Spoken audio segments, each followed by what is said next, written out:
Hi, and welcome back to Rediscovering RC.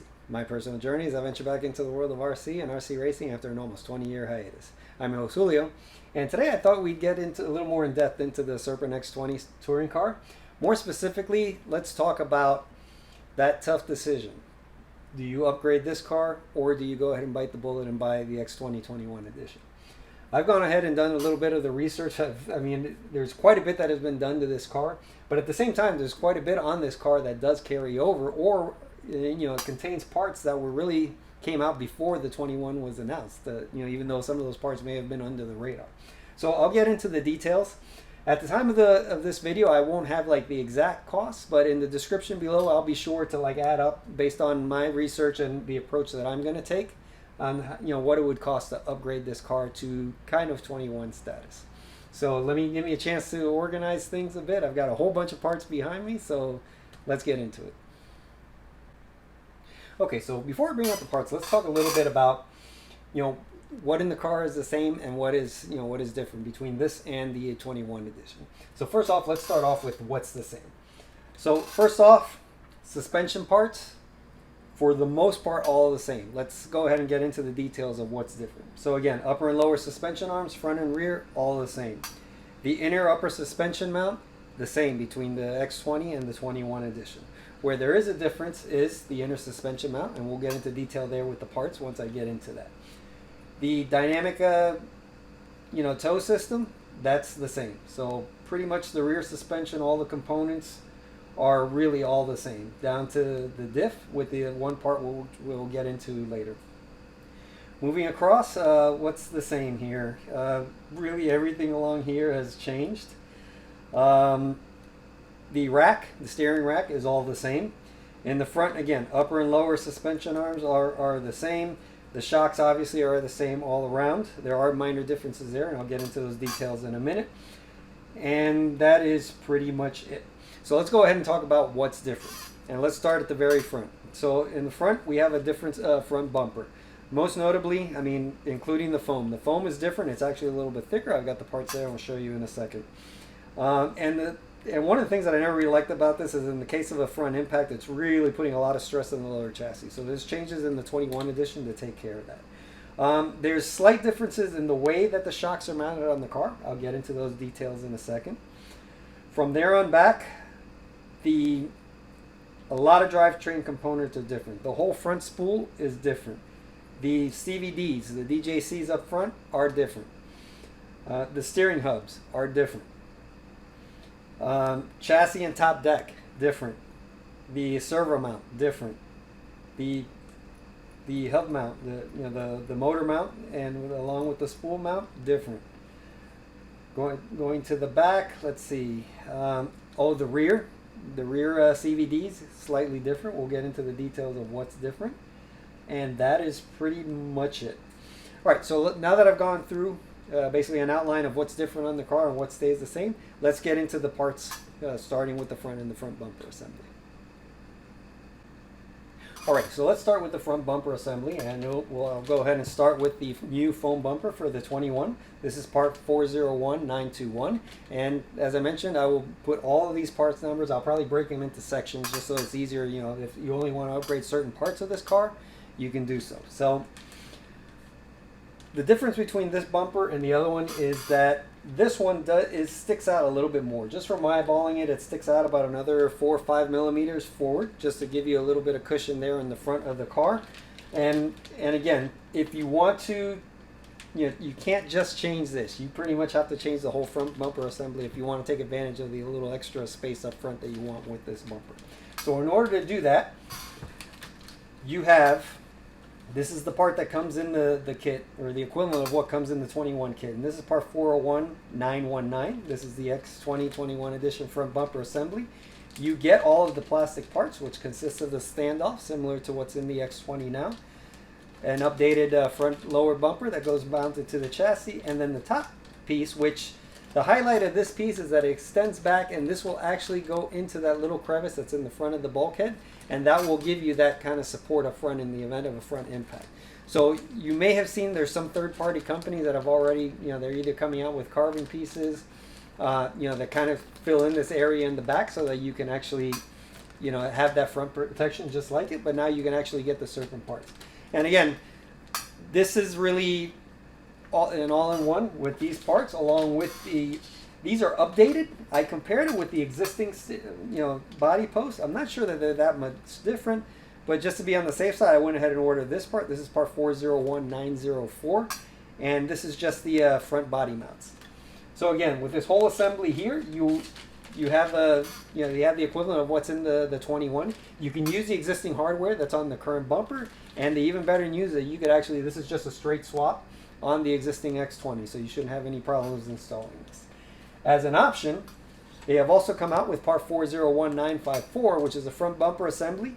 The only difference being is that rather than being a one piece up front, they actually have a carbon piece, which is similar to this one here. Okay, but then there's a spot here in the center so that you can mount this little plastic piece, which is the one that's going to go up against the front bulkhead and give you that front end support.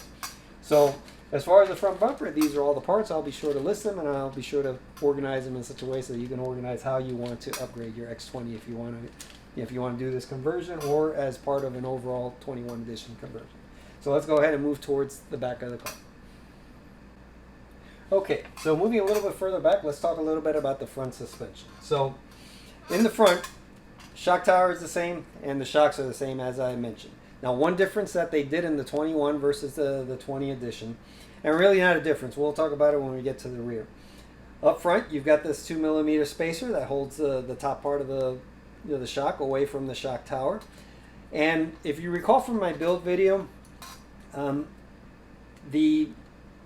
basically the grub screw that goes into the front suspension arms was too long to avoid not using the 2mm spacer, just like what's in the rear on the X20.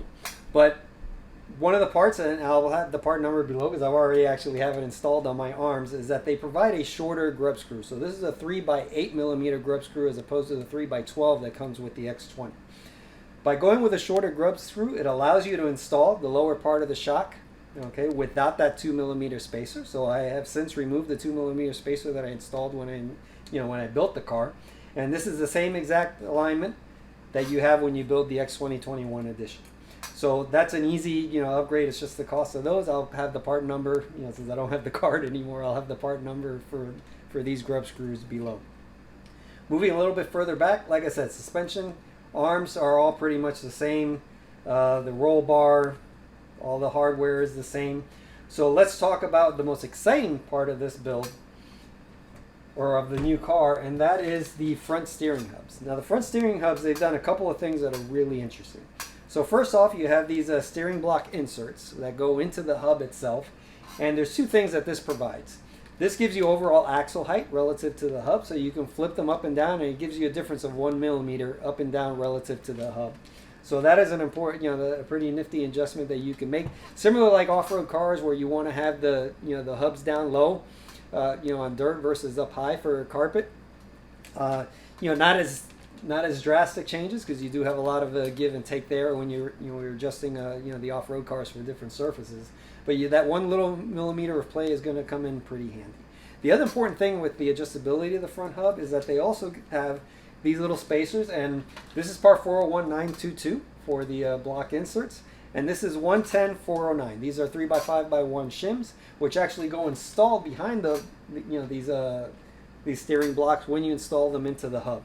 So what this gives you is in 1mm increments. It gives you the ability to change the width of the car. Now, why is that important? As you know, this is a pivot ball suspension car, and if you try adjusting the width now, there's a couple of things that have to happen here. So number one, you have to measure, and the recommended measurement, I remember Felix Law shared this online a while back, is that you want to measure with calipers from here to the the lower part of the hub on both sides and make sure that they're even. So anytime you want to make a width change, there's a couple of things you got to take into account. You want to measure that accurately on both sides, and it could be kind of like tedious going back and forth and making sure you have that extra millimeter or whatever you want to adjust, or 0.5 millimeter if you only want to adjust the rear 0.5 millimeter. But then you also have to make that adjustment to the upper pillar ball to maintain your camber. So it can be quite tedious and time consuming to change that. So with these shims behind the steering block, that all changes because you can make this and you're not touching the pivot ball, so you're not going to change your camber. You're not going to change the overall width of the arm, which that in itself is a separate adjustment that you can make if you want to slightly change the the handling of the car. It's almost similar to like off-road when you're changing the length of the links. For the suspension, it does alter roll center a little bit. So those are now separate adjustments on this car. So that's pretty neat and handy to have. Now, one of the more interesting parts, and oops, I'm missing a piece here. Let me see if I can find it real quick. Here they are. Sorry. So, didn't want to break a take for that. So anyways, here you are. You have a two-piece steering block now. So why a two-piece? Well, what they want to do is that they want to give you the ability to adjust the roll center slightly different from this approach on the original car, where the only changes you can make in roll center is really with shims that you have underneath the inner suspension mounts. So you're basically changing the inner height of the upper suspension arm to change roll center. So now, with these shims, and this is part 401925, along with the steering blocks, 401923, and then the steering blocks receive steering levers that are carbon now, and this is part 401924. So again, this entire assembly is compatible with the original X20. And the important thing about this is that now, with the use of these shims, it allows you to change the overall height of the upper pivot mount relative to the suspension. So this roll center change would be, you have 1 millimeter increments here. So 1 millimeter increment change here would be less of a roll center change relative to the inner hinge. So again, it's giving you more precise roll center changes to allow for better adjustments. Now, I've seen people online asking, well, we already have set roll center adjustment. Again, by changing the roll center from the perspective of the outside, it's going to have less of an impact than if you change it on the inside. So what Serpent is giving you here is giving you the ability to make more, finer changes there. So anything, again, more adjustability and more ability to fine-tune the car, I think is all the better for, the development of this platform. So aside from there, and parts that I don't have, although I already have installed in my car, if you followed my build, is that if you use these front hubs, these are, of course, designed to use the new ball bearing DJCs that come in the 21 edition. Now, in doing my research and making my decisions to upgrade the car, I am not going to go to the ball bearing, DJCs, and I'll explain why. So first off, another change that they've made is the front spool. The front spool now is completely composite, and when they made the change to a composite spool, the outdrives also changed. So aside from the fact that in my case I'm running blades up front, okay, so I've got the outdrives from the original spool that are a little bit wider to accommodate the blades that I have installed on my CVDs, and obviously the outdrives on the new one are wider to accommodate the ball bearings that now go installed on the the end of the dog bone here. So really, if you want to upgrade to the 21 spec, you have to upgrade everything, and that's where the upgrade starts getting expensive. And at that point, I would say if you want to upgrade both the front and the rear, which there are changes in the rear that I'll get into in a minute, then you're looking at probably better off buying the new kit as opposed to upgrading this one. But again, with the approach that I'm taking, if you follow along, you'll see why I decided to take this approach. So anyways, getting back to the topic at hand, the spacing here between the outdrive and the steering hub is different. And Serpent kind of addressed this, and I believe that this is the DJC that was also on the front wheel drive. I'll confirm it in the description below. But when I made this change to the new updated DJC, which actually uses grub screws to hold the double joints as opposed to those little rings that come on the original DJC that came with this car, it required the replacement of a slightly thinner inner bearing that goes on the hub. So the X20 21 edition is already designed and comes with that inner bearing, that narrower inner bearing. So if you've already made this upgrade to the updated DJC on the X20, then you've already got everything you need to upgrade this. If not, then you'll have to get that narrower inner bearing when you get all the front steering block parts. So up front, that's really the only differences. And again, what I'm avoiding here in terms of upgrading and not having to buy a whole new car is that I'm not updating to the ball bearing DJCs, and I'm not upgrading to the composite hub, because then this roughly translates to about $130 in parts if you do that. So right now, in terms of the upgrade, we are saving $130 versus the price that you can take away from the cost of a new kit. So that takes care of the front suspension. Let's go towards the rear. Okay, so moving further back along the chassis, this is where the tough decisions have to be made. So first off, let's go ahead and start with the easy stuff, and that is the battery mount assembly. So this battery mount assembly is essentially the same exact battery mount assembly that's used on the front wheel drive version of the X20. And that I'll put a list of all the part numbers below. In addition to this, I kind of already had the standoffs, but these standoffs that you need, which I haven't installed yet, I actually have narrower ones, 5mm wide ones. But the ones that actually come with the kit are 110-464. These are 3x6x2 aluminum standoffs. So again, all of these parts are with are part of the front wheel drive version. The big problem that I've seen, and here's a case where AliExpress comes to the rescue. These little flathead screws cannot be obtained from Serpent directly. But luckily enough, if you start doing searches for flathead screws, which they come in two lengths. They're really a flathead 3x4mm and 3x10mm screws. So it's flathead. These are silver and they're flat. They're not the countersunk flathead. This is simply a little flat piece that makes up the head of this. And this is pretty much what holds these little standoffs, the bearings along the drivetrain, which is what keeps the tension on the belts. And again, as a matter of fact, you're going to need some hardware, and I'll go through the hardware in a little bit. But if you want to order them in bulk and save yourself a bit of money, I suggest that you're not in a rush. I suggest you go ahead and get them from AliExpress as well. The important thing there is make sure that you get graded screws. If you look at the heads of a lot of these screws, that they have a little number on them, and that refers to the grading. So if you buy any screws, make sure that they're graded the same. Engineers, when they put things together, the screws and the fastening ability of the screws are really go in tandem. They design these to hold a certain amount of force, load force on them when they design the kits and the model. So obviously the screws are in alignment with those limits in terms of torsion that the screws are able to hold. So again, AliExpress is your friend, but just make sure you get the right screws. So anyways, in this case, for whatever reason, the part numbers are available, but if you look them up on the Serpent website, they don't exist. I don't know what happened. Maybe it's just a matter that they haven't had a chance to put them in the database yet, but you cannot get them from Serpent. So again, AliExpress is your friend. And again, I'll put in the part numbers below if you want to get the exact parts to reproduce the same exact battery mount that's in the 21 edition versus the original X20. Or if you want to leave it as the same, that's up to you. So going from there, let's go ahead and talk about the chassis, because this was really the tough decision. And yes, I went ahead and got the X20 21 edition chassis, and there was a couple of reasons for that. The biggest being that if you look at this chassis, and you may be able to see it when the lighting, is that you got holes all the way across.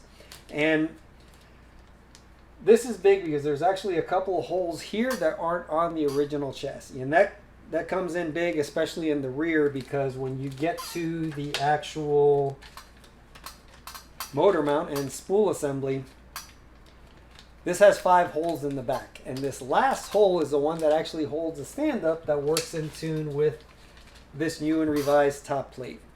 Now, other than that, this top plate will bolt on with no problem on this car, but there's a problem if you don't have the chassis and the mounts, and of course we're talking about the servo mount as well. And the reason being is that you kind of have an adjustable flex system that's built into this car, and it is totally dependent on the holes that are on the chassis in particular. In the rear, I did some checking, and all of these holes are pretty much in alignment. Everything in the back is in alignment with the chassis. Where you start getting a misalignment is actually in the front. And yeah, this is the rear. Then in the front, some of these holes are actually offset a little bit. And there were some changes in the way that the steering assembly is mounted onto the chassis that accounts for this change in distribution. The other big thing again comes back to the steering mount. The steering mount uses some holes that do not align properly on the X20 chassis. So again, it's a tough call, and this may be your final decision as to whether you decide to go with the X20 21 edition or upgrade this one. So if you do that, you're going to lose a lot of the adjustable flexibility that's available with the 21 if you go that route. So let's talk a little bit about that. So the first, again, that was the first tough decision. Obviously, once you go to that chassis, you have to use the updated motor mount, and the updated servo mount for the reasons cited, already. And really, the servo mount in this rear corner, aside from holding a screw, this takes a slightly longer screw. So in doing so, it also holds the post. That is meant to go into this front swivel mount. And there's a couple of bearings that go in here. I don't have the bearings with me at the moment. They're put away, but I'll be sure to include those in the listing as well. And what that does is it gives you a limited amount of flex, but you also have the ability to move a little bit, at least in the rear, to another point on the motor mount. So if the motor mount on the original X20, this hole here, the second from last hole, is a little bit higher up. So one of the changes that they did is that this rear part is all level. So you can literally change this mount from the floating mount with the bearing and put it one up where it would be a solid mount. And these are 23 millimeter stand-up. So if you're going to go with the updated chassis, you need these. And this is part 401929. And relative to the top brace, you see this little hole. This is where you would just, stiff mount the lower chassis with the upper chassis through these. So you can have a little bit of flex in front or rear. You have your choice. In the rear, I don't see or rather up front, I don't see an alternate hole, at least not at the same height, to be able to do the same thing. So there is an extra hole there, but I would imagine that they're going to come out with another standoff, because again, it's about 2 millimeters shorter. So you would probably need a 23 millimeter, or rather a 21 millimeter standoff, which I don't think exists yet.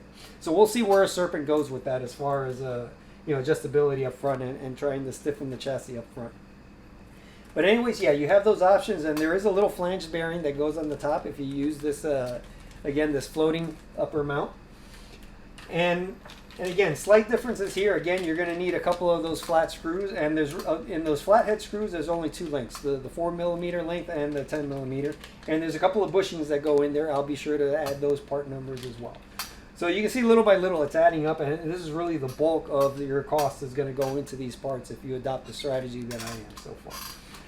Now, if you don't want to go, if you want to make only a few of these upgrades and you don't want to go, completely, you still have the ability to use the posts that come with the front wheel drive version of the X20, and these are, I believe these are 29 millimeter standoffs.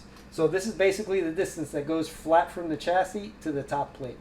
So this one you can easily, and it comes with the hardware and everything, you can easily go, there's a couple of holes here that line up top and bottom that you can put the post there, and that'll help clamp down your rear's flex a little bit. So I mean, you have a bunch of different options here. You can go with the 29 millimeter standoff, top to bottom, and that'll stiffen up the rear. I've seen some people that have done that, and they've had some positive results in helping the car rotate, this car in particular. So that's definitely something that you can do with this car. Or like I said, if you go with the updated, you can use that 23 mount here in the rear. You have a little bit of room, and that lines up with this second hole here, so you can still use this 23 millimeter standoff if you want to stiffen it up there. Or if you put the aluminum brace that goes in this rear part, you have several holes here. You can find one of those holes that'll line up and then use that 23 millimeter standoff here. So you still have some options even with the 21 parts if you decide to not upgrade too many parts on this. So let me see if I've covered everything. That pretty much does it. So let's go ahead and talk about the rear suspension. Okay, so let's go ahead and move towards the rear suspension of the car. And as I mentioned previously, in addition to changing the CVDs in the front, they also changed the CVDs in the rear. So again, the big thing there is that they've got a ball bearing supported CVDs in the back, which again necessitates different rear out drives. So if you're like me and you don't plan on changing the actual drivetrain itself, you can go ahead and use the X20's existing diff, and you can get the outdrive separately later on. I mean, all the diff parts are the same with the exception of one part, which I'll get into. Actually, let me go ahead and share it with you now. If I can find it. I know I have it here somewhere. No, I don't. So anyways, we'll talk about that in a second. But in either case, the diff is the same. They basically, the diff comes with an O-ring that they've replaced with a little blue seal, and I'll go ahead and put the part number below. And really, it's just to reduce the possibility of oil leakage through the the out drives there through that O-ring, which I believe has been a bit of a problem before, and that's why they came up with that updated seal. But in either case, Again, the rear drivetrain, in my opinion, doesn't really need to be changed. The diff itself, the core of the diff is exactly the same, but it just doesn't impact the outdrive. So if you use your existing X20 outdrives with your existing CVDs, there's no need to upgrade there, and you're saving yourself about another $80 in the cost of upgrading the car. So now, as far as the rear suspension, again, the rear suspension is the same. However, where it differs, and really I'll talk about the suspension as a whole here in a second. But the big difference here is part 401888. And this part was actually, I found that when I was checking parts availability when the X2021 was first announced, this part was already available from Serpent America. So this was actually an optional X20 part that was stealth dropped, I guess, because I certainly didn't know that it existed until the 21 edition came out. So this is now standard issue on the car. As you probably know, if you've built an X20, all of these inner hinge suspension mounts, they have two plates underneath each part, and it is a 2 millimeter hinge, or rather 2 millimeter spacer and a 1 millimeter spacer. So with this part in the rear, the 1 millimeter spacer goes away. Or rather, the 2 millimeter spacer goes away. You leave only the 1 millimeter spacer, and you replace it with this, which actually elevates, the inner hinge pins up already, a +4. And it doesn't look like 4 millimeters, but again, it raises it, and it's going to change the roll center in the rear. Now, there must be a reason why they had elected to, raise it up that much. But to kind of compensate, they do have you just put in a 1 millimeter spacer instead of the 1+2 that's in the X20 all around. The other major change that they made to the suspension that I didn't mention earlier is that if you built the X20, you know that underneath all of the suspension arms, there's actually a 1 millimeter spacer that goes underneath. They've actually replaced that with like these little claws. And in my case, for whatever reason, these also have a 0.5 millimeter claws for easy changing of the roll center from the inner lower hinge pin. So, or rather suspension mount. So again, it allows you to make quick roll center changes. This comes in a pack of 8, so one pack will allow you to make that adjustment all the way around the car should you need it. For whatever reason, the 1 millimeter claws, they only come in pairs, so it was a little expensive. I can't imagine running this car without at least that 1 millimeter of elevation, so I'm electing to stay with the original kit 1 millimeter spacers, and I'll be inserting these as needed if I need to make a quick roll center change by adding a 0.5 millimeter. So I've only got one of these. I'll probably in time get another pair just if I need to increment, or maybe just buy 2 sets of the 1 millimeters, like front and rear, if I want to make the adjustment. But the little 0.5 millimeter ones for a quick roll center adjustment will come in handy. And that pretty much makes up suspension-wise the difference in the cars. Let's get into some of the the little details. So first off, again, with all these changes, the hardware changes a little bit. So there may be instances where you're going to have to change up the hardware a bit. In my case, the battery mount, I pretty much was able to use the hardware. For the front bumper, you're going to be able to use the hardware from the original front bumper there. But for all the stuff that gets mounted in the chassis, if you decide to change the chassis and make changes there, you'll need a really bunch of different parts. And these are the part numbers in case you want to order the actual hardware packs from Serpent. But if you want to order from AliExpress, I'll give you a roundup here of all the sizes. So the parts involved, you want to pick up maybe a couple of packs of these because these come 10 to a pack. So first up is 110-104. These are the countersunk M3x8s. You've got 110-108, which is the round head 3x8s. Those for along the top. You've got 110-122, which is a countersunk 3x6. You've got 110-124, which is a round head 3x8. And you've got 110-184, which is a countersunk M3x14, which is used in a couple of select places, primarily from the bottom, where you're you're also mounting the post that's going to stiffen up your chassis to the top deck. And an interesting feature that the X2021 edition is that there's an additional M3x14 that you can install up front here underneath the steering rack, which what that does is it'll actually lock your steering rack for when you're setting up the car. That way you know that your steering rack is at true center, so you'll be able to adjust your toe in precisely and evenly on both sides, which you then have to remove so you can put you can have a freedom of movement there in your steering rack again before you actually take the car out on track. There is a warning in the menu about that to make sure you remove it or you'll ruin your servo or something. So other than that, let's go over some of the more miscellaneous parts that you will need as part of this upgrade. Again, I mentioned earlier bearings.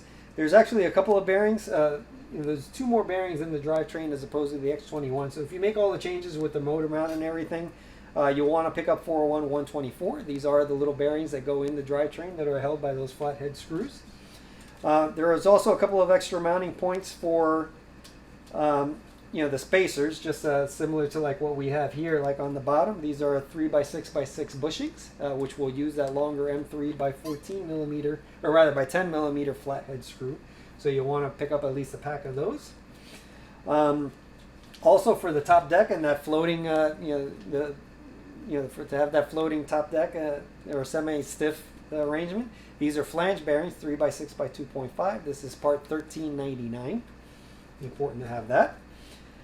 Okay, this is that steering rack standoff when you want to lock down the standoff. In addition to that M3 by 14, this is part 401932. You'll want to have that.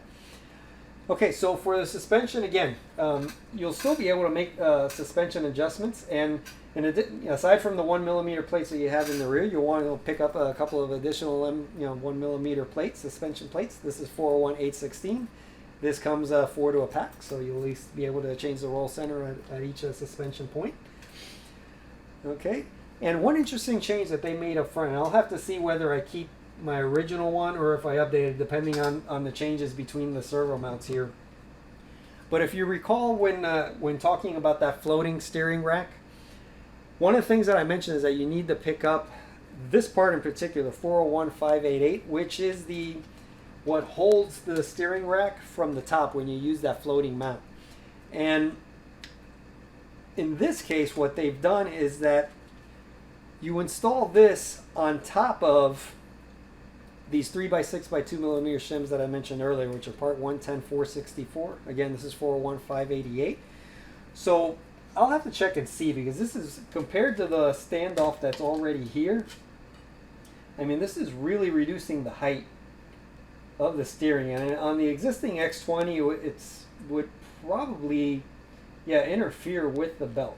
So unless the new suspension setup with the way the belts are routed between the servo mount and the motor mount, unless that's significantly lowering the belt, you're at risk there if you change the suspension, the steering geometry there. So there's a couple of things that you have to keep in mind. And again, I'll follow up, and I'll probably just put some notes again in the description below in terms of all the parts that you might need it, because I know the spacing is slightly different on the steering rack between the the servo arm and where it falls in.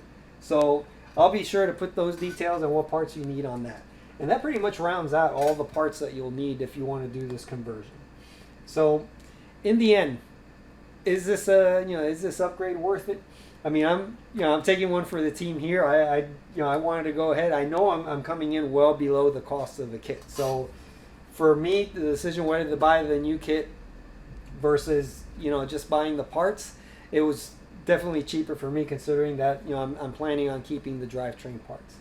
Is it worth it? Again, once you see the added totals below, I'll be sure to put those in the description as well, and let you decide if you want to make this upgrade. You got to keep a couple of things in mind. If you decide to sell your kit, you're looking at probably, obviously you're losing some money. Nobody's going to want to pay full price for the kit. The kit itself, while inventory is still available, I know at Serpent America, they've actually dropped the price of the original X20 just to be able to clear out inventory, make way for the 21 edition. But again, it comes down to, there's a glut in the market right now. I've seen between the Facebook groups and all that, there's a whole bunch of people that are trying to sell their X20s. Obviously, they either want to or have already purchased the 21, and they just want to, clear out their shelf to make room for the new car. So you have to consider, one way or the other, you're going to lose some money. So again, this is an experiment. Let's see if it's a worthy investment to upgrade this car, even though Serpent doesn't officially offer an upgrade kit. So what do you think? If you like this content and you want to see more content like it, please do me a favor and hit that like button, comment, let me know. I'd love to hear your feedback. And again, I'm on Instagram as always. I may be in 2021, I may be opening other social media channels, but for now, if you want to keep tabs on just random posts that I do from time to time, or if you want to get sneak peeks on some upcoming content that I may be thinking about doing, let me know. So that'll do it for this upgrade path. I'm really excited, as I mentioned in the last episode, to get the car ready for the Miami Grand Prix that's coming up here at Homestead RC Raceway. So until next time, I'm your host Julio. Take care.